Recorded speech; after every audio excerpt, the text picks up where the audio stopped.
Эфир абхазского телевидения продолжает русская служба новостей. Здравствуйте. И сегодня в выпуске. В Национальной библиотеке проходит образовательный проект по античной истории Абхазии. Всемирный день интернета отмечают ежегодно 4 апреля. Репортаж о плюсах и минусах современного ресурса. В Сухуме прошла акция «10 тысяч шагов к жизни», приуроченная к Всемирному дню здоровья.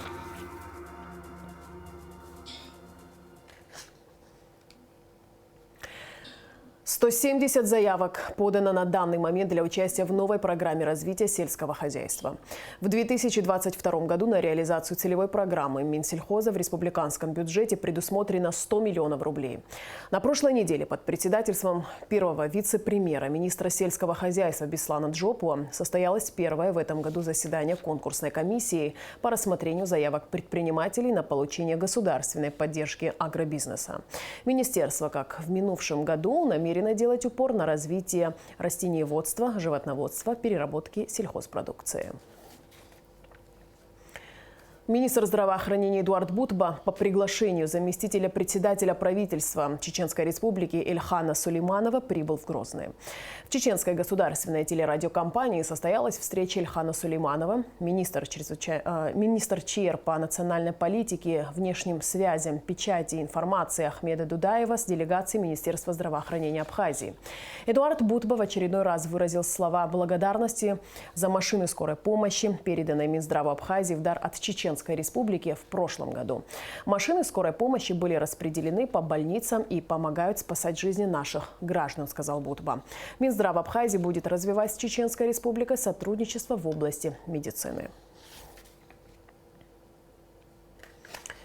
4 апреля герою Абхазии генерал-лейтенанту Гиви Агарба исполнилось бы 85 лет. В первый же день Отечественной войны народа Абхазии он возглавил оборону Сухума, служил заместителем командующего Гумистинского оборонного рубежа, командиром Новоафонской бригады, начальником Гудаутского гарнизона. Принимал участие в первой Шромской, Июльской, Сентябрьской наступательных операциях. После войны Гиви Агарба продолжал активно участвовать в общественной жизни Абхазии. Работал первым начальником Сухумского гарнизона, затем министром внутренних дел. Был первым заместителем министра обороны, председателем службы госбезопасности страны. За мужество и героизм Гиви Агарба присвоено звание Героя Абхазии. Он награжден орденом Махзапша второй степени. Гиви Камугович обладал редким дипломатическим даром находить компромиссы в спорных моментах. Знавшие Гиви Агарба лично отмечают, что к его слову прислушивались. Он был подобен скале, защищая абхазский народ. Гиви Агарба ушел из жизни 27 августа 2014 года. Сегодня в нашей программе мы предлагаем вашему вниманию документальный фильм Екатерины Беби о Гиви Камуговиче Агарба из архива абхазского телевидения. Алхаз Барзания, занимавший должность заместителя торгового представителя Абхазии в России, назначен советником-посланником посольства Республики Абхазия в Российской Федерации и специальным представителем МИД Абхазии по международному сотрудничеству в сфере информационной безопасности. Мартин Таркил, занимавший должность начальника консульского департамента МИД Абхазии, назначен советником министра иностранных дел по взаимодействию с международными организациями. Начальником консульского департамента МИД назначен Лаша Авицба, занимавший до этого должность заместителя начальника департамента. Об этом сообщает пресс-служба МИД. Разведывательные подразделения военной базы Южного военного округа в Абхазии отработали действия в тылу условного противника в рамках тактико-специального учения в полигонах Цабал и Нагвалоу. В условиях горно-лесистой местности побережья Черного моря разведчики скрытно совершили рейды в пешем порядке и на бронетехнике на расстоянии 20 до 50 километров в тыл врага. Отмечается, что разведгруппы работали автономно на протяжении нескольких дней. В роли условного противника выступили мотострелковые и инженерно-саперные подразделения соединений. Как сообщает пресс-служба ЮВО, всего в тактико-специальном учении приняли участие свыше 300 военнослужащих ЮВО. Было задействовано более 40 единиц военной техники, в том числе бронированные разведывательные машины «Дозор». В Национальной библиотеке совместно с Управлением образования города Сухум при участии художника Геннадия Эргена проходит образовательный проект по античной истории Абхазии. Очередной факультативный мастер-класс прошел для 12 учащихся 5-11 классов Сухумского лицея-интерната. Подробности в репортаже Сарии Кварацхели. Прошло уже 5 месяцев, как художник Геннадий Эрген передал Национальной библиотеке в подарок триптих «Маску Диоскуров». Триптих посвящен античной истории Сухума, который в течение 5 веков, с VI века до нашей эры, именовался Диоскуриада. Создан он по мотивам древнегреческого мифа о рождении и смерти братьев Диоскуров. Состоит из 2 свитков, выполненных в стиле античной вазописи. Увидеть своими глазами уникальный триптих и услышать историю Диоскуров пришли учащиеся Сухумского лицея-интерната. Лекция очень понравилась, было интересно. Я услышал рождение Диоскуров. Это пригодится, если в какой-нибудь олимпиаде участвовать. Мне очень понравилось, все интересно. Некоторые моменты я уже знал. Например, про то, что Елену украли, про смерть Диоскуров и рождение Диоскуров. Триптих сопровождается пояснительным текстовым материалом на абхазском, русском и английском языках. По словам художника, он отражает его интерес к античному миру и, соответственно, интересу к родине. Знакомясь со школьными учебными материалами, связанными с античной историей Абхазии, Геннадий Эрген понял, что тема Диоскуров особо сильно не раскрывается. Поэтому дать возможность молодому поколению приобрести визуальную картинку, которая бы закрепила в памяти на долгие годы историю, связанную с Диоскурией, стала главной целью факультативного мастер-класса. Уровень знаний относительно, что такое Диоскуриада, он достаточно такой простой. Диоскурия – это крепость, так называлась город. Я думаю, что большинство даже, наверное, и не подозревают о том, что в честь братьев Диоскуров в свое время были названы 2 звезды в созвездии Близнецы. Поэтому, отталкиваясь именно от этого, и возникла идея на фоне моей работы, моего триптиха, проводить факультативы, именно касающиеся мифологической подоплеки истории образования города как такового. Данный проект организован совместно с Национальной библиотекой имени Папаскир и Управлением образования города Сухум. Сделали такой некий эксперимент, 1-2 класса, и она дальше пошла, так сказать, из уст в уста. Мы обратились в отдел образования города и поддержали нас. И стали дети приходить. Надо должное дать, Ген Эрген, оказывается, великолепный оратор и великолепный историк. Он в великолепно доступном языке детям углубленно дает знания, познания, связанные с Диоскурией, с Сухумом, с античным периодом. Это уже 7-й факультативный мастер-класс, который уже полюбился многим, а запланировано провести более 30. Подробную информацию можно получить на официальной странице Национальной библиотеки в Инстаграм. Сария Кварацхели, Алексей Баструков, Абхазское телевидение. В марте 2022 года при плане 168,2 миллионов рублей сумма начислений таможенных платежей составила 239,7 миллионов. План за март выполнен на 143%, сообщает на сайте ГТК. По итогам, за первый квартал текущего года таможенными органами начислено в бюджет более 571 миллиона рублей, что в сравнении с показателями аналогичного периода 2021 года больше на 141 миллион рублей. Сотрудниками Министерства внутренних дел задержаны ряд лиц, у которых обнаружены и изъяты наркотические средства в крупном размере. Возбуждены уголовные дела по фактам незаконного приобретения и хранения оружия, а также раскрыты преступления имущественного характера.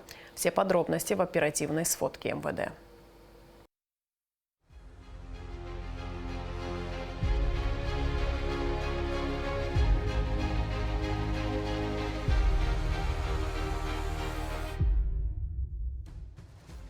Наркотическое средство в крупном размере изъято сотрудниками отдела милиции поселка Бзып УВД по Гагарскому району. На посту ГАИ Бзып задержан и водворен в изолятор временного содержания Воронин Алексей Владимирович, 1983 года рождения, житель города Сухум.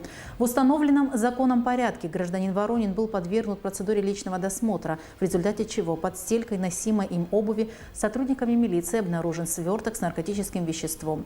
Принадлежность изъятого вещества к наркотическому средству метадон определена в экспертно-криминалистическом центре МВД Республики Абхазия. Алексей Воронин заключен под стражу сроком на 2 месяца. Расследование в рамках уголовного дела, возбужденного по части 2 статьи 223 Уголовного кодекса Республики в отношении Алексея Воронина, проводит следственный отдел УВД по Гагарскому району. Сотрудниками отдела уголовного розыска УВД по Гагарскому району совместно с сотрудниками Службы государственной безопасности Республики Абхазия Государственного таможенного комитета в зоне контрольно-пропускного пункта ПСО была остановлена автомашина под управлением Анкваб Амирана Геннадьевича, 1989 года рождения.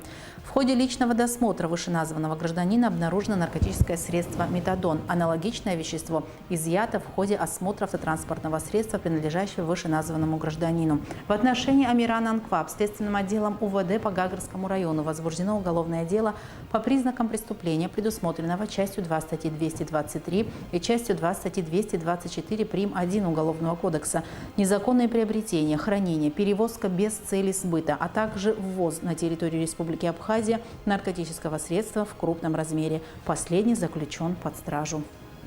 Органам предварительного расследования отдела внутренних дел по Гудаутскому району возбуждено уголовное дело в отношении Чичба Саида Дианбеевича, 1986 года рождения.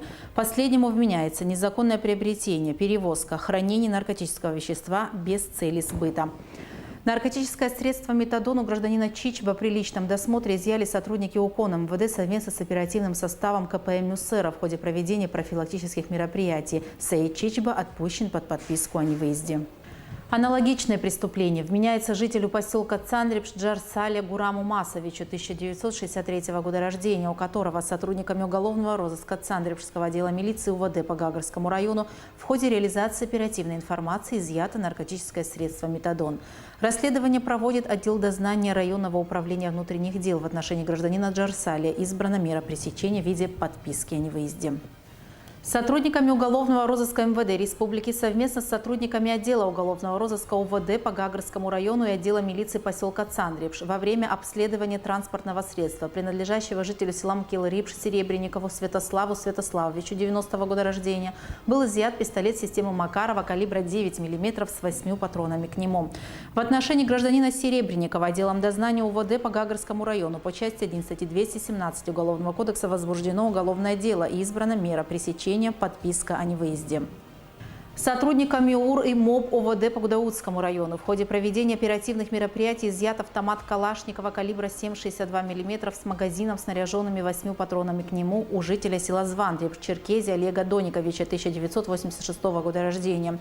При исследовании специалисты и эксперта криминалистического центра МВД Республики установили, что изъятый автомат технически исправен и пригоден для производства выстрелов, а патроны являются боевыми. По факту незаконного приобретения и хранения огнестрельного оружия и боеприпасов группой дознания по Гудаутскому району в отношении вышеназванного гражданина возбуждено уголовное дело и избрана мера пресечения подписка о невыезде. Преступление имущественного характера раскрыто сотрудниками уголовного розыска столичного УВД. Чегья Эдвард Борисович, 1983 года рождения, находясь в городе Сухум, имея корыстный преступный умысел, направленный на незаконное обогащение путем взлома оконной решетки, незаконно проник в дом по улице Гулия, откуда тайно похитил бытовую технику, электроприборы, принадлежащие потерпевшей, причинив тем самым материальный ущерб в особо крупном размере на общую сумму 423 тысячи рублей, после чего скрылся с места преступления. В результате проведенных оперативно-розыскных мероприятий сотрудниками уголовного розыска гражданин Чегья был задержан и уже дал признательные показания в совершении данного преступления. В ходе обыска по месту временного проживания задержанного часть похищенного изъята. В отношении Эдварда Чегья следственным отделом УВД по городу Сухум по признакам преступления, предусмотренного пунктом Б части 4 статьи 155 Уголовного кодекса, возбуждено уголовное дело и принято к производству. Последний заключен под стражу. Сообщение о совершении преступления поступило в дежурную часть отдела милиции поселка Цандрипш. Неустановленные на тот момент лица в масках проникли в магазин розничной торговли в селе Хашипсы Гагарского района, откуда совершили хищение товара и денежных средств, после чего скрылись на автомобиле марки «Тойота». Незамедлительно принятыми оперативными мерами автомобиль с предполагаемыми преступниками сотрудниками милиции был установлен и в ходе преследования заблокирован на проселочной дороге. При попытке скрыться водитель данной автомашины умышленно протаранил служебный автомобиль сотрудников милиции. На месте был задержан житель города Сухум Папаскир Жулен Даурович, 2000 года рождения. Еще двое пассажиров и водитель скрылись с места происшествия. При осмотре автотранспортного средства сотрудниками следственно-оперативной группы отдела милиции поселка Цандрипш обнаружено изъято похищенное имущество. Как впоследствии установлено, водитель автомобиля, на котором подозреваемые пытались скрыться, Дбар Адгур Романович, 82 года рождения, задержан в результате проведения дальнейших оперативно-розыскных мероприятий сотрудниками Управления уголовного розыска МВД совместно с уголовным розыском Цандрипшского отдела милиции. Продолжаются оперативно-розыскные мероприятия в отношении еще двух подозреваемых в соучастии данного преступления. По факту кражи, а также умышленного повреждения чужого имущества, повлекшее значительный ущерб, в отношении Адгура Дбар возбуждено уголовное дело. К уголовной ответственности в соответствии с частью 3 статьи 155 УК РА привлечен и Жулен Папаскир. Последние заключены под стражу. Расследование продолжается. Сотрудники экономического факультета АГУ приняли участие в 10-й международной научно-практической конференции по экономике, посвященной памяти известного ученого Анатолия Сидорова. Тема конференции – «Феномен рыночного хозяйства. От истоков до наших дней. Институты развития и информационной технологии в инновационных решениях». Ежегодно выездное заседание проходит в Абхазском государственном университете. В этом году конференция прошла в онлайн-режиме. От АГУ с приветственным словом выступили вице-премьер, министр финансов, доцент АГУ Владимир Делба и декан экономического факультета, кандидат экономических наук, доцент Ева Озган. Всемирный день интернета отмечают ежегодно 4 апреля. Праздник призван показать возможности новых технологий для повышения уровня жизни людей. В 1998 году католическая церковь признала всемирную сеть сокровищницей человеческого знания, а Международный день интернета был введен в 2005. Сегодня при помощи интернета можно получить любую информацию, накопленную человечеством за считанные минуты, способствовать быстрому развитию технологий и науки, улучшить условия для ведения бизнеса, а также обучиться любому ремеслу и повысить квалификацию.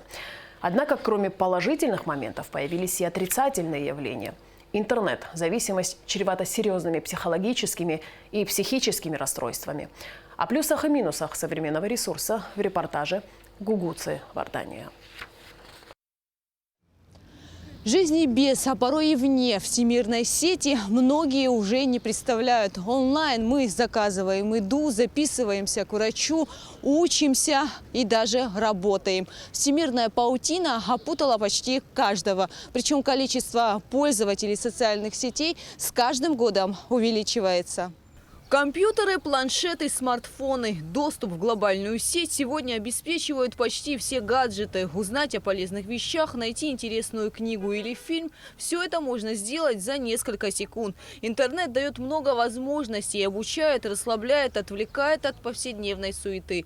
Перечислять достоинства интернета, который изменил мир кардинально, можно бесконечно. Однако, кроме положительных моментов, появились и отрицательные. Ты видишь больше вреда или больше преимуществ? Конечно, преимущества есть всегда, потому что можно узнать что-то полезное. Я сама часто читаю что-то полезное. Суррогатный мир, так иными словами называют виртуальную реальность психологи. С появлением интернета появилось множество социальных площадок для общения, таких как Инстаграм, ТикТок, Фейсбук, ВКонтакте и другие. И наверняка многие из вас слышали такие слова от родителей, друзей или просто знакомых. Ты слишком много времени проводишь в интернете, оставь телефон. Или же сами порой корили себя за потраченное время. Расскажи, пожалуйста, сколько примерно времени, часов ты проводишь в интернете? Вообще это от свободного времени зависит. Плюс-минус часов 5 могу и более. Часов 5, да? А вот, допустим, дома никто не спрашивает или не ругаются ли родители, что ты так много сидишь в интернете? Не ругаются, если, знаете, у меня дело есть, а я не занимаюсь делами, я сижу на родителям, да, ругаются. Но вообще интернет отвлекает? Да, конечно. Если есть дела, написали сообщение, допустим, да, я сразу отвлекаюсь и забываю обо всем. Да. Сколько времени примерно проводите? Час. Очень много. Ну, где-то несколько минут. Я часик. Иногда бью рекорды по 4, по 6 часов. А больше всего где сидите примерно? ТикТок. Инстаграм. Иногда можно в программе узнать полезное, если ты это забьешь, если ты этим интересуешься. Иногда бывает то, что я и сама забью. Какой самый большой океан. И некоторые еще вопросы, которые меня интересуют. Ну, как вы считаете, больше пользы или вреда в интернете? Ну, вреда, конечно. Пользу. Ну, смотря что ты смотришь, Да. мне кажется. Вы спорите? Вы одноклассники? Да. Ну, как сказать, да вообще так особо я не люблю в интернете сидеть. Так, если написать кому-то, что-то сказать с друзьями, а так нет. А в основном где сидишь? В Инстаграме. Давно пользуешься социальными сетями? Ну, можно как года 3-4, наверное, почти с детства, если так говорить. Жизнь свою без интернета представляешь на сегодняшний день? Да, с друзьями, где-то отдыхать на природе. Как-то так. Кстати, среди представителей старшего поколения есть немало людей, которые осваивают интернет-пространство, но все же их меньше.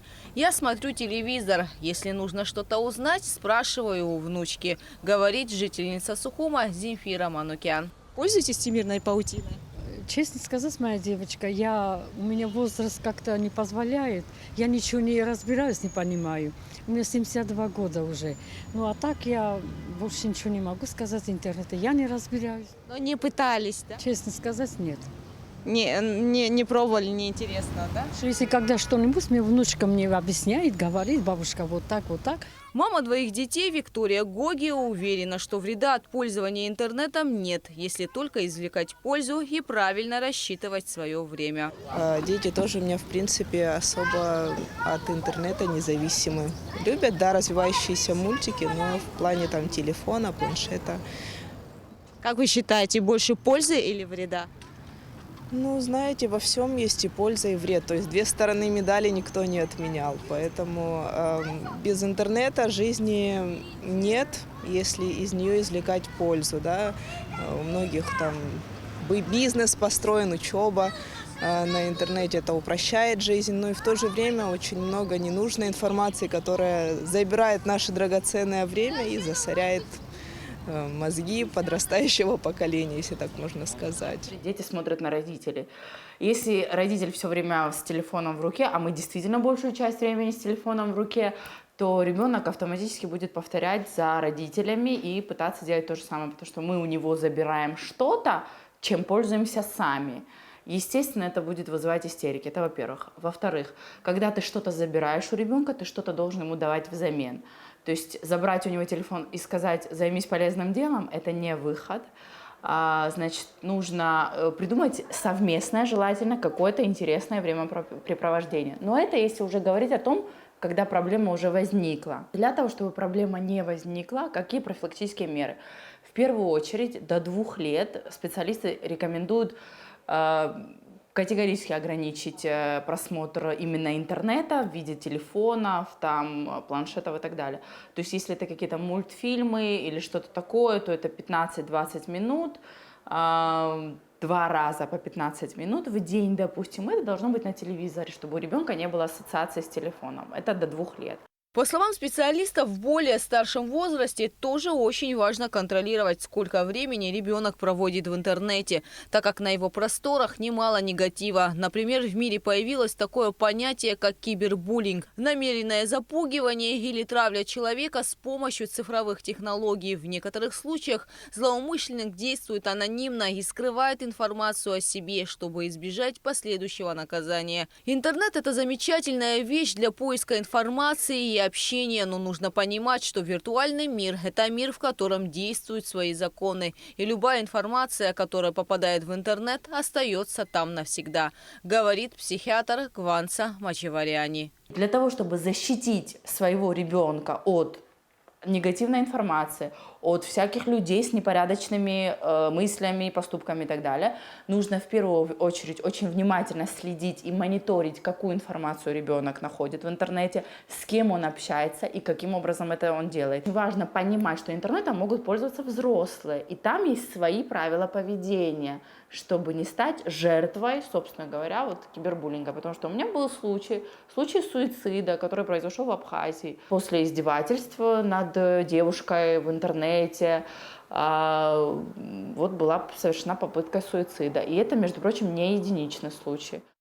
Гван Самачеварян добавила, что большая проблема 21 века – дети с задержкой развития речи. Согласно исследованиям, одна из основных причин – увлечение гаджетами в раннем возрасте. Они смотрят мультфильмы, на экран смотрят, и вроде там разговорная речь, да, там общаются киногерои между собой, но тем не менее детки не формируют речь. То есть для того, чтобы научиться говорить, им нужно смотреть на человека, на губы, на речевой аппарат, и тогда они понимают, вот как происходит эта артикуляция, пытаются говорить.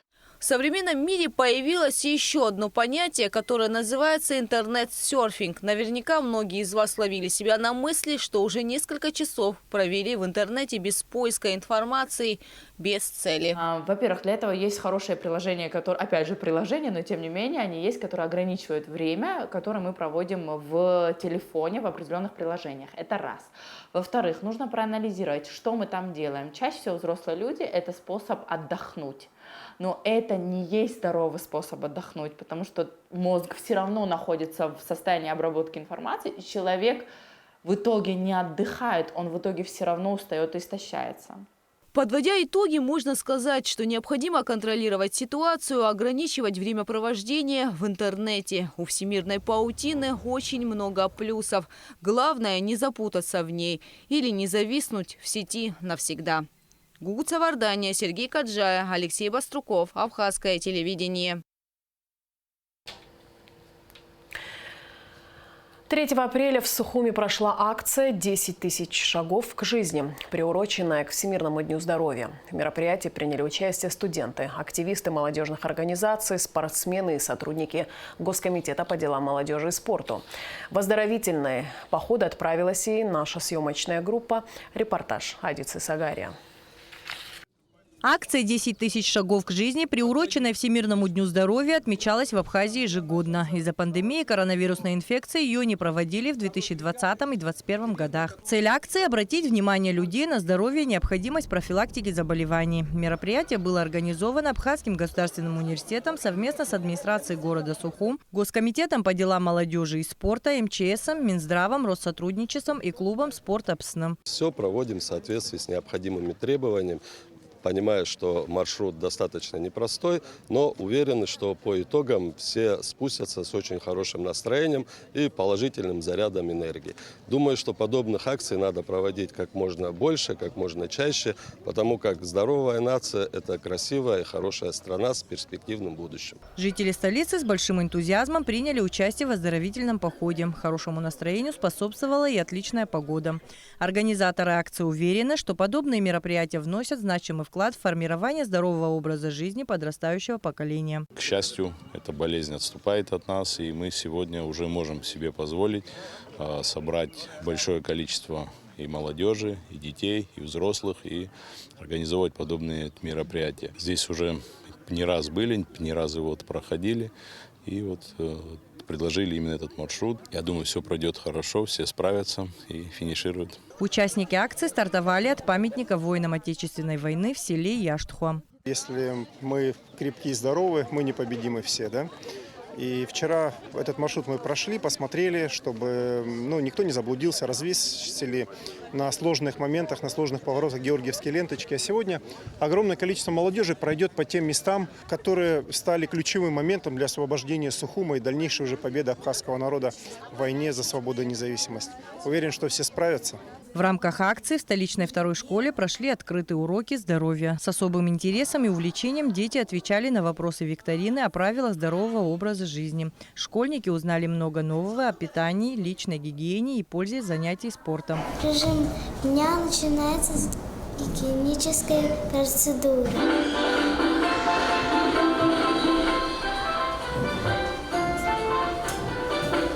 Адица Сагария, Алексей Агухава, Константин Парулу, Абхазское телевидение.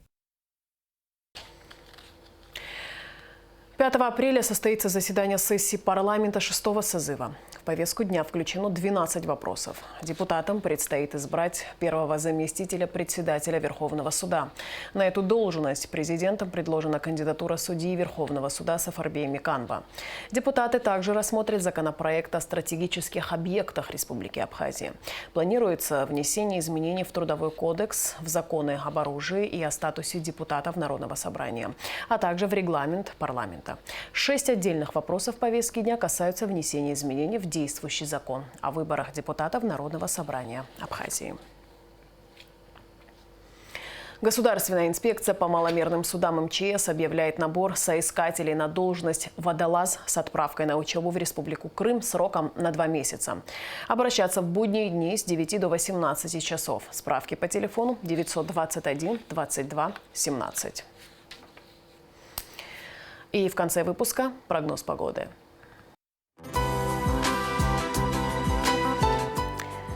По сообщению Гидромедцентра, во вторник, 5 апреля, на территории Абхазии ожидается переменная облачность. Ночью без осадков, днем временами дождь, местами возможен туман. Температура воздуха ночью 6-11, днем 10-15 тепла. Температура морской воды плюс 9.